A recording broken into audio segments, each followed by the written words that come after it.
Gustafsson versus Werdum is coming up. I want to say that fight's in August, but even if that's in Fight Island in July, I'd have to check the date on the fight. But in all fairness, it doesn't really matter. We're in summertime. That's a summertime fight. It's coming right up. I'm interested in this contest for a couple of reasons. First off, Gus at heavyweight is a very intriguing proposition. I have long maintained when Gus was talking about retirement, Gus, you're nowhere near, at least physically, I know what I'm seeing, you're nowhere near retirement, physically. However you feel inside, if you've ran that race and you don't think there's any, we're having a different conversation, but that's not what I was led to believe. By listening to Gus, his performance with Anthony Smith, where he ultimately was on a 2-fight losing streak, and says, I don't want to do this anymore. Fair enough, but he was making it sound like he physically couldn't do it anymore. That is not what my eyes told me.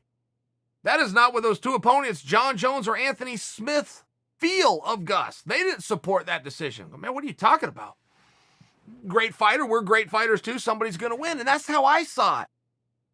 But Gus had did such damn hard work for so long. I mean, there's some spots in the sport that are harder than others. If you're a champion, which means you're only fighting in championship fights in 5 rounds, you got to train for 5 rounds, everybody's watching you. It's one of these things where that's going to be the hardest part of the sport. If you're a main event guy, you're in a lot harder part of the sport. And like any fine tool, if you sharpen that thing enough, you're not making it sharper, you're grinding it down. Rest is so important. It's so important, but how do you do it? Where do you find rest? In other sports, real obvious answer. We're going to go for 16 weeks. We're going to have roughly 40 weeks to work on things and grow, but also to repair our bodies, to freshen our minds. That's really what rest does, guys. It's not just the body. You can come in with a clear head. I mean, I can just tell you as a former seasonal athlete myself in my youth, you went into every single season undefeated. Like in fighting, whatever your record is, that's going to follow you around. And you can act like it doesn't matter and other people are saying things about you, but it does matter. It follows you. Well, in high school, it's not that way. You get done with your freshman year, you go into your sophomore year, you got a clear head and you got a brand new record. Nobody talks about what you did your previous year. It's what's your record this year. When your first 3 matches, you're 3-0. When your first 10 matches, you're 10-0, and now you're building confidence. There's just something to be said for that, and that is what rest will truly do. And when you're a guy like Gus, the biggest star of an entire country, I mean, your pressures are different. Now you're fighting at home. Of course, you're going to be the main event. Now you're fighting 5 rounds all the time. You're top contenders. You're fighting world championships on and off all the time. I'm just saying it's a little bit different. And I never agreed with his assessment that it's time to stop. It's like, Gus, it's not time to stop. It's time to clear the head and possibly ease into an easier way of doing this, which is extremely hard. But it could be easier. By example, a co-main event fight.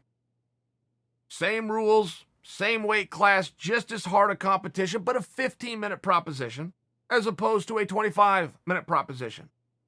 That could lighten up the way you're training. That could lighten up the wear and tear on your body. That could lighten up the atmosphere. I'm just suggesting this. I'm just proposing this. But in many ways, I do feel that that is what Gus has achieved by going to heavyweight. And even though Gus is never going to get dealt from the bottom of the deck, he's going to be taking on studs, and he is in Werdum. He's taking on a former world heavyweight champion with upsets over Fedor Emelianenko and Cain Velasquez. By example, I mean, he's taking on a rough guy, but he is doing it at a weight class where he doesn't have to beat the scale the day before. That is a fight and a struggle like no other. Very tough for me to even articulate to most people.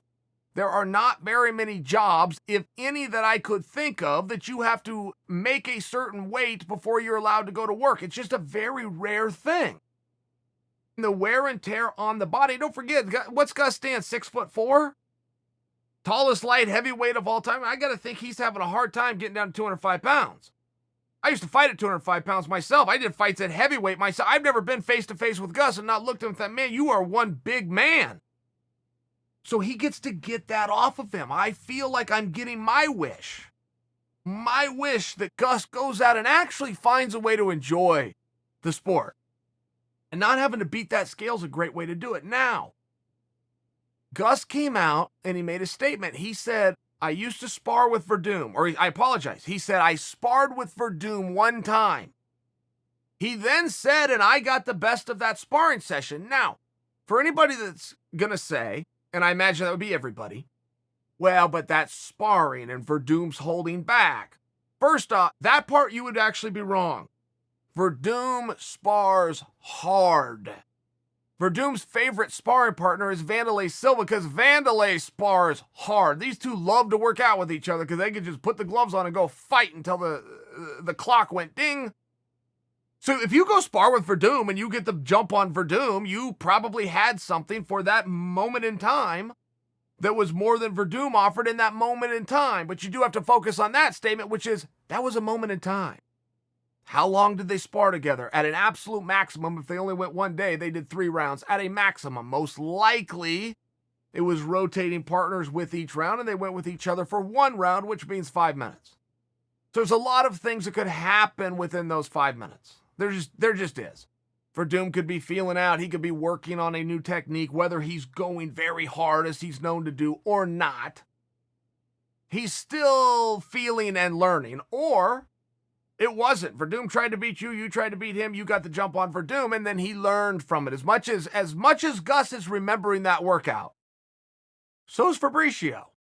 As much as Gus might have gained confidence from that workout, Fabricio is doing his own kind of detective work. I just really liked that match. I liked it from the day it was made. I liked it that it was Gus up at heavyweight, and I liked that Gus was jumping right in the deep end. I do think if you were to follow the golden rule in fighting, which is a fighter is only as good as his last fight, you're not going to have the world's highest opinion of Fabricio. But I would encourage you to go rewatch that match. Because Fabricio, who had been out for a period of time, okay, I mean, rust is a very real thing. Rust happened right in front of our eyes, but what was unique about Fabricio's fight with Olenek is he was knocking that rust off in the fight.